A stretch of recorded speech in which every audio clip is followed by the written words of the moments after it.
그 뭐 부동산 거래할 때 이제 그 변호사를 입회시키는 동참하게 하는 참여하게 하는 이런 이제 서비스를 제가 하고 있습니다. 그렇죠. 제가 항상 얘기하는 거지만 진짜 이게 계약이라는 게 어떻게 보면 정말 중요하잖아요. 처음이 중요하듯이. 네. 네. 첫 단추가 중요하듯이 네. 서비스가 좀 자문을 받으면 참 좋을 텐데 그게 많이 안 되어 있습니다. 그러니까 습관도 안 되고 네. 비용도 좀 아깝고 뭐 등등 이유 때문에 아직은 이게 활성화가 잘 안 돼 있는데 어쨌든 뭐 미국 뭐 일부 주 같은 경우는 그 부동산 거래 계약할 때 변호사 참여를 의무화시킨 데도 있거든요.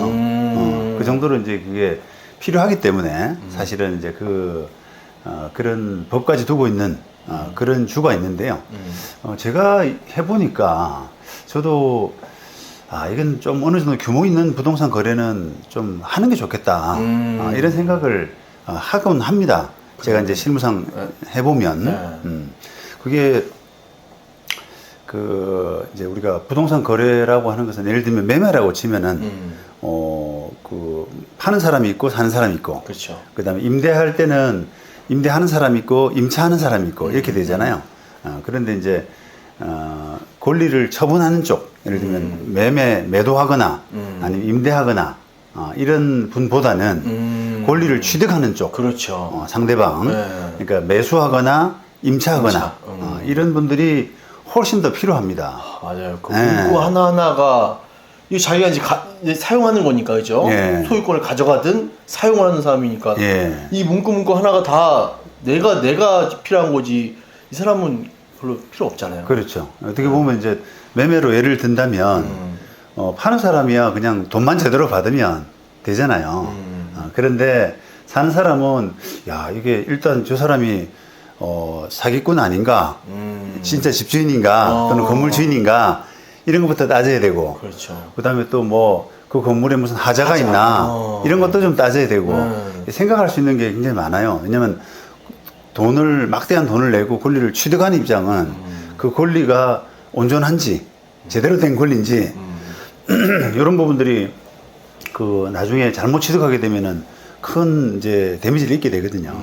그래서 이제 권리 취득하는 쪽이 훨씬 더 이런 입회 서비스 법률 검토를 이제 받아야 된다 이런 말씀을 좀 드리고 그리고 권리 이렇게 처분하는 쪽, 예를 들면 매도인 쪽 같은 경우도 제가 해보니까 저는 처음에는 뭐 권리 처분하는 쪽이 아까 막말로 돈만 받으면 되는데 뭘 그렇게 뭐 중개업자도 있고 그래서 뭐 변호사를 뭐 참여하라 그러나 괜히 좀 너무 높아심에 그러는 거 아닌가 이렇게 생각을 했었어요. 그런데 막상 해보니까 이게 권리 처분하는 쪽도 좀 필요할 수 있겠구나라는 생각이 들더라고요. 그러니까요. 왜냐하면은 일단 그게 보통 변호사를 입회시키는 경우는 거래 금액이 좀 큰 거거든요. 뭐 예를 들면 매매로 치면 100억 이상 이런 그 큰 금액에 이제 입회를 시키는데 매수인이 벌써 이렇게 긴장한다 그러나요? 일단 계약금 100억이라 치면 계약금부터 10억이잖아요. 그러니까 그 10억 들고 와서 계약하는 그 상황 자체가 굉장히 긴장된 상황입니다. 그렇죠. 일단 제가 말씀드린 것처럼 뭐 매도인이 진짜 맞는지 실제 소유자가 맞는지 또 대리권은 제대로 있는지 이런 것들이 되게 불안한 게 되게 많지 않습니까? 그렇죠. 그런데 매도인의 변호사가 나왔다 그러면 조금 더 안심을 하더라고요. 저 사람은 사기꾼은 알겠구나 적어도. 진짜 알겠구나. 예. 뭐 변호사가 뭐 그 사기꾼하고 동조해가지고 같이 공모해서 뭐 사기치는 가능성은 훨씬 낮지 않습니까? 그렇죠. 그러다 보니까 이제 그 분위기가 일단은 굉장히 좀 평온하다 그러나요? 안정적인 상황으로 이렇게 거래가 돌아가는 것 같고, 그 다음에 또 매도인 자체를 위해서도 이게 거래하다 보면은 아무리 뭐 계약서를 미리 초안을 써왔다고 하더라도 그 현장에서 즉석해가지고 좀 이렇게 이슈가 좀 되는 게 있더라고요. 뭔가 있나요? 여러 가지 거래 금액이 크다 보면은 갑자기 뭐 예상했던 뭐 잔금 기일을 변경한다든지 또는 뭐 대출 문제라든지 이런 것들이 이게 얽히게 되면 그런 게 이제 법률적으로 문제가 없는지라고 하는 부분을 변호사한테 짚고 넘어가는 경우가 좀 있거든요. 그래서 여러 가지가 있을 수가 있는데 어쨌든 그런 약간 돌발적인 상황에 대처하는 것도 변호사가 있으면 훨씬 더 부드럽습니다.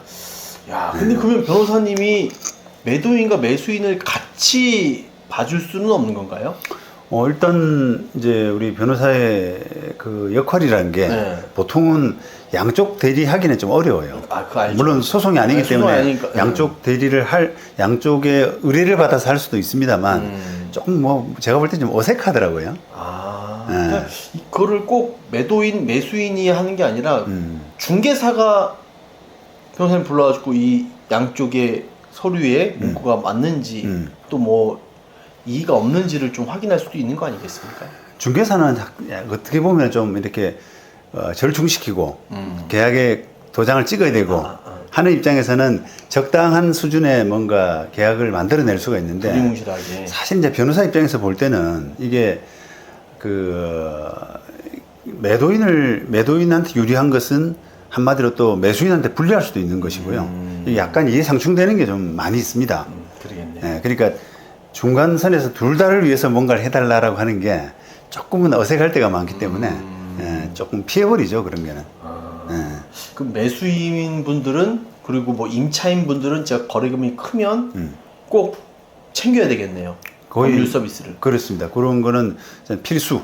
그다음에 권리 처분하는 쪽 매도인이나 임대인 이런 거는 그냥 선택 정도가 아닐까 그렇게 합니다. 한번 저기 조금 이제 그 어떤 변화되는 과정인데 한번 해보시고 또 생각보다 변호사 문턱이 이제 많이 낮아졌거든요. 네, 그러니까 비용도 그렇게 많이 안 들기 때문에 한번 적극적으로 해보시는 게 좋을 것 같다. 그리고 뭐 건물 매매나 뭐 임차나 뭐 이런 것도 많이 필요하겠지만 요즘 아파트도 요즘 거래 금액이 어마어마합니다. 네. 그런 고급 주택들도 법률 서비스를 받는 게 더 안전하지 않을까 그런 생각이 들어요. 물론 그렇죠. 예. 네. 그런데 이제 금액이 커서 이제 뭐 부담되는 금액 때문에 부담되는 이런 부분도 있습니다만 기본적으로는 이제 그런 주거용 건물 이런 것들은 그 구조 자체가 단순하거든요.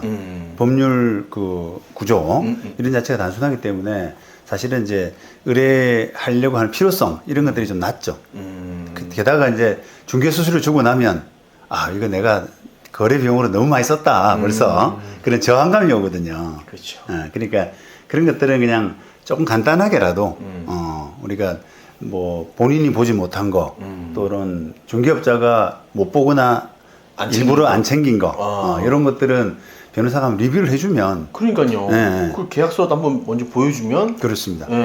자문 받아서 이 문구는 좀 고치시고 이거 하나 추가시켜라. 네. 그렇죠. 그게 정말 하나의 큰 그렇죠. 그런 이제 간단한 구조의 거래는 뭐 입회 서비스까지는 좀 과한 것 같고 그런 것들은 이제 계약서나 자료 검토 이런 정도로 적당할 것 같다. 그건 더 저렴하겠네요. 뭐 시간이 적게 드니까 그거는 뭐 제가 볼 때는 뭐 많아야 30분 아닐까 싶은데요. 걸리는 시간이. 그러니까 비용이 많이 낮아지죠. 그러니까요. 네. 고급 아파트 할 때는 진짜 몇십만 원이면 되는 거잖아요. 네. 꼭 그렇습니다. 받으시기 바라겠습니다. 네.